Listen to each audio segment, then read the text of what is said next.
আমাদের নবনির্বাচিত মুখ্যমন্ত্রী অর্থাৎ শুভেন্দু অধিকারী মহাশয় তার একটা ভিডিও আপনাদের সকলকে দেখানোর আগে বালিশচাটা ঋতব্রতকে কীভাবে ঝেড়ে দিলেন ভিডিওটা না দেখলে বুঝতেই পারবেন না। চলুন তাহলে আগে ভিডিওটা দেখে নিই, ঠিক আছে? আপনার মস্তিষ্কে কার্ল মার্কস আর হৃদয়ে লেনিন অথবা মাও সেতুং কাজ করছিল। মাননীয় বিরোধী দলনেতা, আজকের বক্তৃতা আপনার ছিল আপনার ওই কমিউনিস্ট আন্দোলনের মতো। পশ্চিম বাংলার বিরোধী দলনেতার মতো বক্তব্য ছিল না। আপনার মস্তিষ্কে কার্ল মার্কস আর হৃদয়ে লেনিন অথবা মাও সেতুং কাজ করছিল।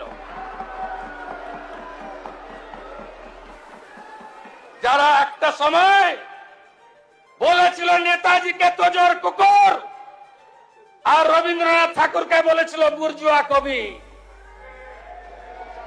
তাদের কাছ থেকে উপদেশ আমরা নেব না। আপনি বলছেন এখানে এই হচ্ছে, তা বাংলাদেশে রবীন্দ্রনাথ ঠাকুরের স্মৃতিচিহ্ন মুছেছে, বললেন না কেন? অবনীন্দ্রনাথ ঠাকুরের বাড়ি আক্রান্ত, বললেন না কেন? সত্যজিৎ রায়ের বাড়ি আক্রান্ত, বললেন না কেন? অসংখ্য তালিকা আছে। লাইফে প্রথম এরকম বিরোধী দলনেতা যাকে মুখ্যমন্ত্রী এরকম চেটেছে বা এরকমভাবে তুলোধনা করেছে, এটা মনে হয় আগে কখনো হয়নি। এই ফার্স্ট প্রথম হলো, যেটা হচ্ছে এই বালিশচাটা ঋতব্রত এরই যোগ্য।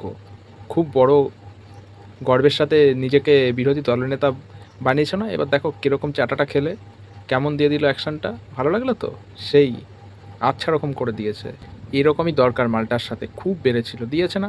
থোতা মুখ বোতা করে, দেখ শালা কেমন লাগে।